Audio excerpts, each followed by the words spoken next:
Chief of Defence Staff, General Anil Chauhan, Defence Secretary Sri Rajesh Kumar Singh, Secretary DD&R&D and Chairman DIDO, Dr. Samir V. Kamath, Sri Rajkumar Arora, FADS, Shrimati Shobha Gupta, DGD और यहाँ मौजूद सारे अधिकारी वर्ग, मेरे media के मित्रों, देवियों और सज्जनों, सबसे पहले तो मैं रक्षा संपदा दिवस के अवसर पर अपनी तरफ से आप सबको हार्दिक शुभकामनाएं देता हूं। और साथियों, यह हम सबके लिए एक गौरव का विषय है कि हमारे वीर सैनिकों ने अपने पराक्रम और शौर्य से जिस मातृभूमि की रक्षा की है, उस मातृभूमि की देखरेख और उसके संभालने का जिम्मा हम सबके पास है।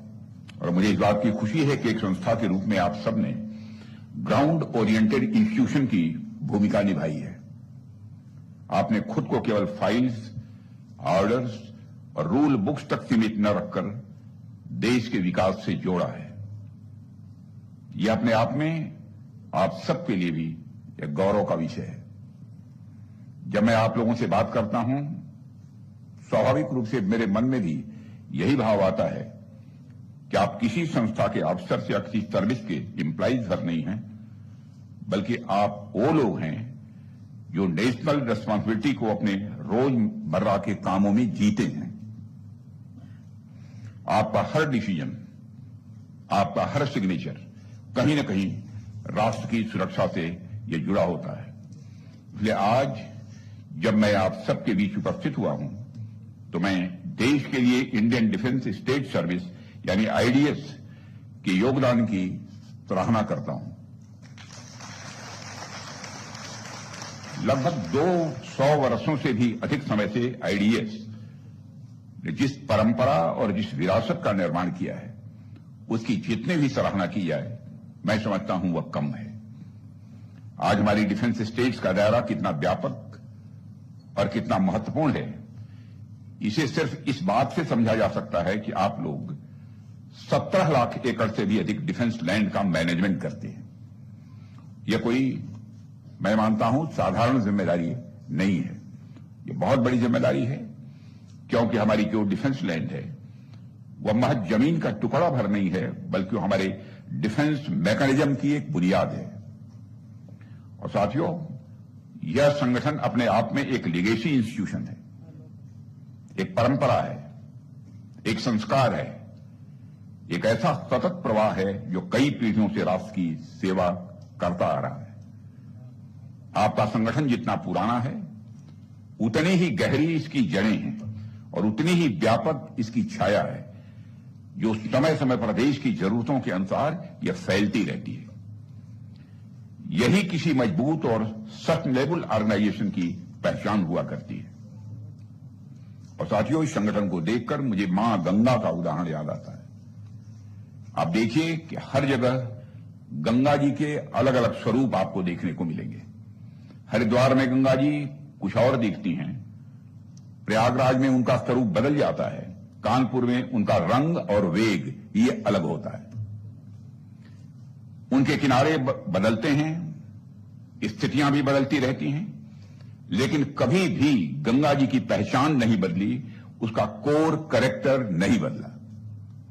ठीक उसी तरह यह संगठन भी समय के साथ इवॉल्व करता रहा।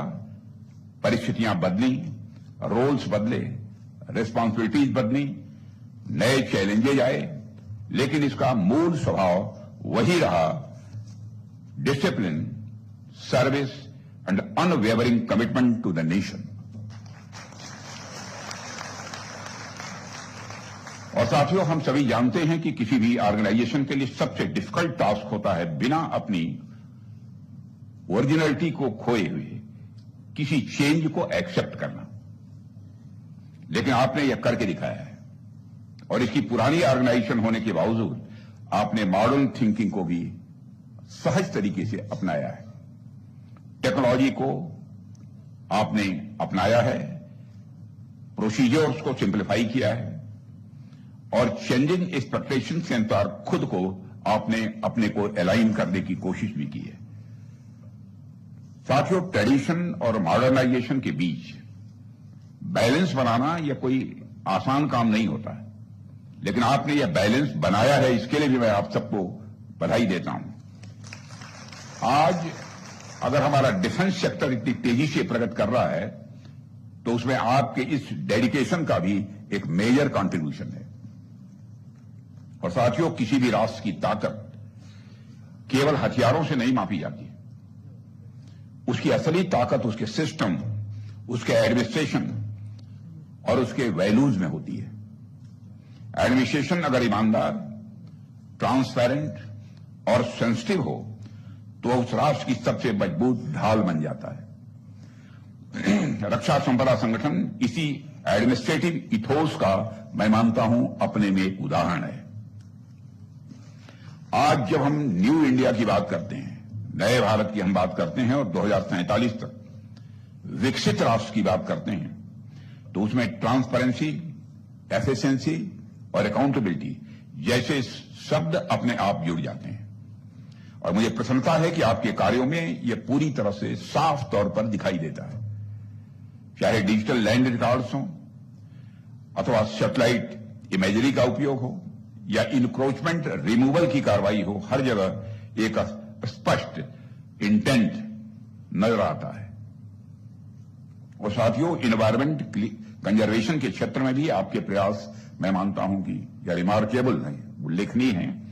छावनियों को ग्रीन और क्लीन बनाना, वाटर कंजर्वेशन पर काम करना, वेस्ट मैनेजमेंट में साइंटिफिक अप्रोच अपनाना, यह दिखाता है कि सुरक्षा और सस्टेनेबिलिटी साथ साथ दोनों चल सकते हैं और यह आने वाले समय के लिए एक मॉडल बन सकता है।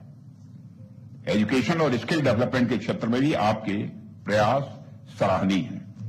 आज हमारी छावनियों में रहने वाले स्टूडेंट्स आर्टिफिशियल इंटेलिजेंस और रोबोटिक्स जैसे क्षेत्रों में भी आगे बढ़ रहे हैं और यह जरूरी भी है, क्योंकि आज जब सारी दुनिया टेक्नोलॉजी ड्रिवन हो रही है, आर्टिफिशियल इंटेलिजेंस और डाटा मैनेजमेंट की बात हो रही है, तभी आवश्यक है कि हमारे बच्चों को ट्रेडिशन और टेक्नोलॉजी के साथ जोड़ा जाए। रक्षा संपदा संगठन का डिजिटल ट्रांसफॉर्मेशन इसी संतुलन का एक उदाहरण है। और हालांकि मैं यह भी कहना चाहूंगा कि आने वाले वर्षों में हमें कैंटोनमेंट्स को और भी अधिक स्मार्ट, ग्रीन और सिटीजन फ्रेंडली बनाना है। और इस संबंध में मैं आश्वस्त हूं कि यदि आपका ऐसा ही फर्ज आपके बने रहे, ऐसा ही प्रयास चलता रहा, इस लक्ष्य को भी हम हासिल करने में कामयाब होंगे। हमें ऐसा एडमिनिस्ट्रेशन डेवलप करना है जो और ज्यादा सरल हो, सरल होने के साथ ही साथ रिस्पॉन्सिव हो और भविष्य के प्रति भी वह सजग हो। इसलिए आज का यह अवसर सेलिब्रेशन के साथ साथ रीअफर्मेशन का भी एक अवसर है। इस बात को दोहराने का भी अवसर है कि हम इस ऑर्गेनाइजेशन और राष्ट्र के प्रति अपने कर्तव्य को सर्वोपरि रखेंगे।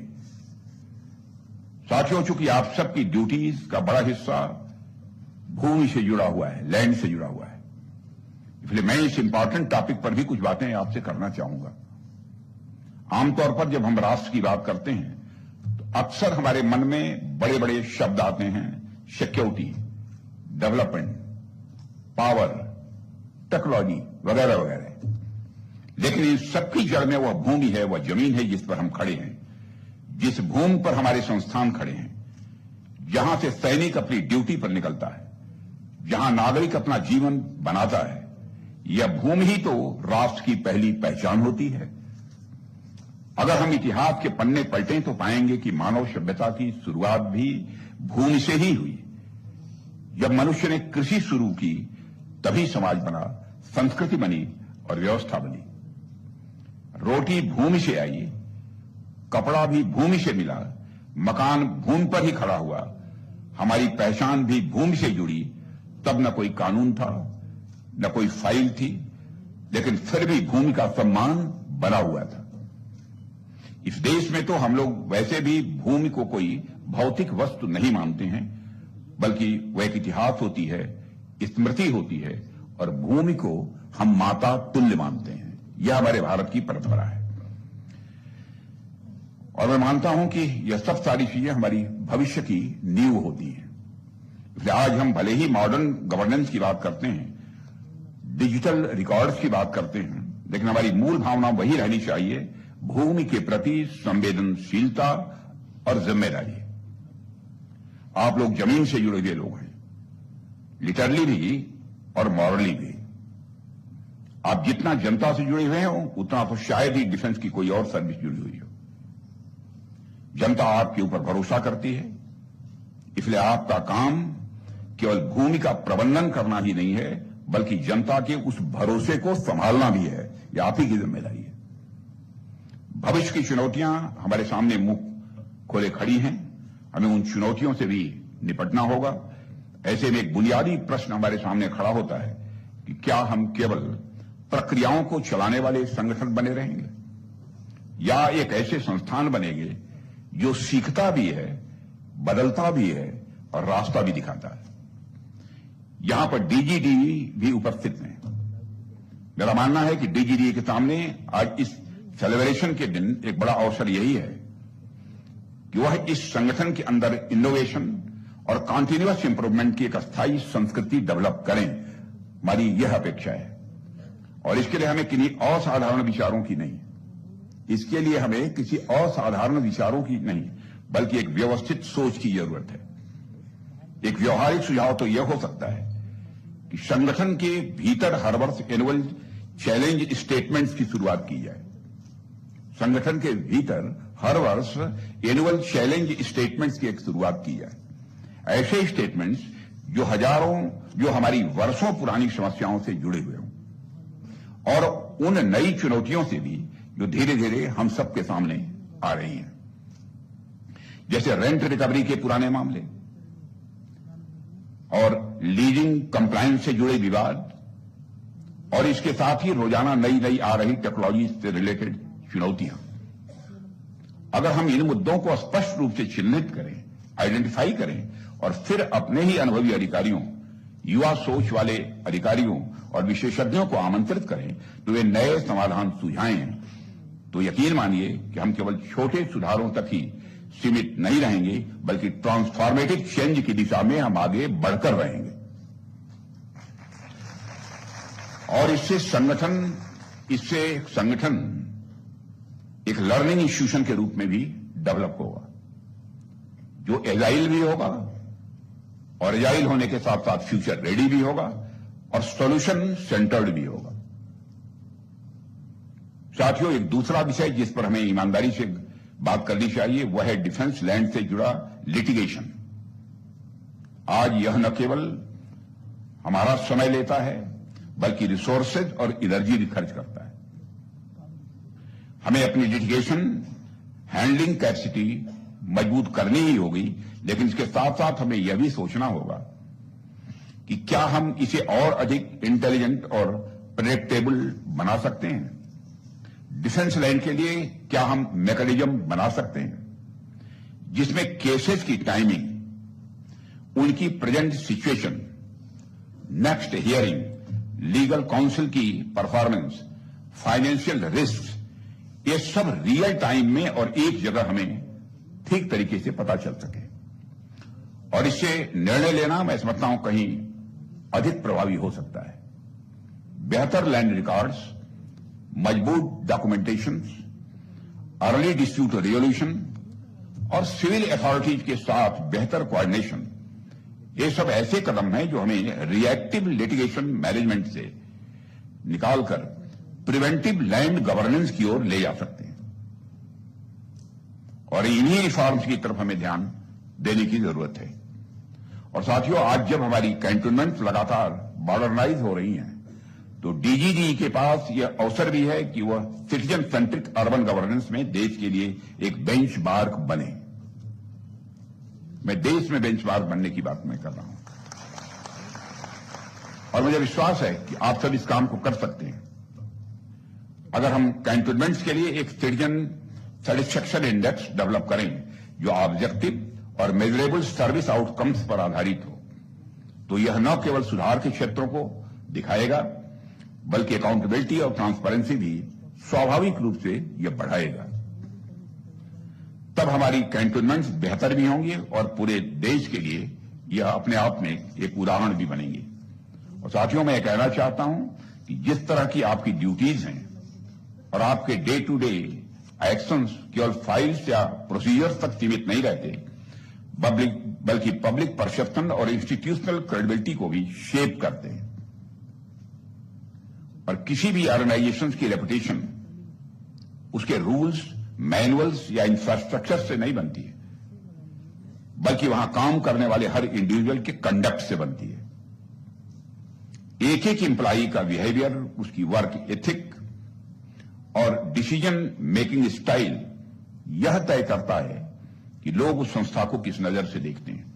और इसलिए हमें हर स्तर पर जहां भी जरूरत दिख रही है वहां रिफॉर्म लाने में संकोच नहीं करना चाहिए, हमें हिचकना नहीं चाहिए।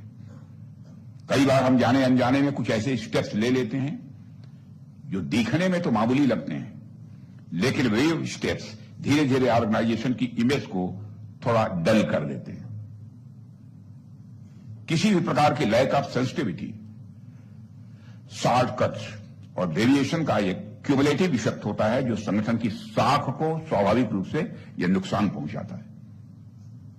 ऐसे में मैं आप सभी से यह भी अपील करना चाहूंगा कि हम अपने भीतर एक काइंड ऑफ इनर कंपास भी डेवलप करने की कोशिश करें। और मैं समझता हूं कि डेवलप करना ही होगा, और यह भाव डेवलप करना होगा कि जो भी हम कर रहे हैं वह सिर्फ हमारा पर्सनल एक्ट नहीं है, बल्कि यह इंस्टीट्यूशन का एक रिफ्लेक्शन है।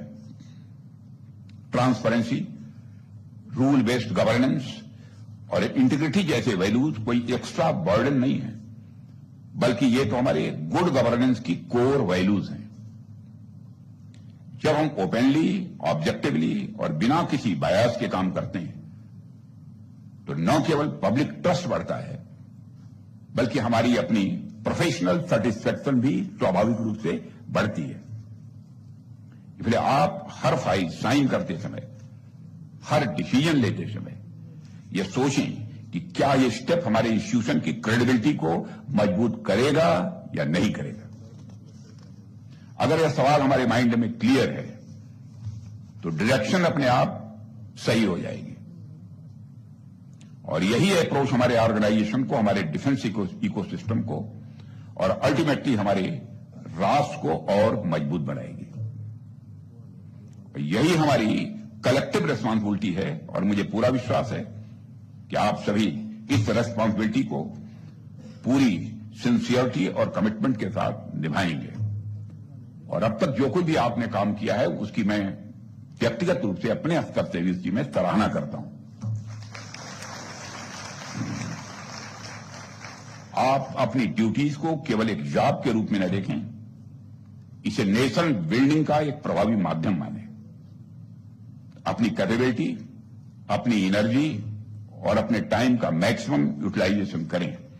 हर दिन स्वयं को और बेहतर बनाने का प्रयास करें, नए स्किल्स भी सीखें और इस बात को हमेशा याद रखें कि आपका प्रत्येक प्रयास भारत को और अधिक सशक्त बना रहा है।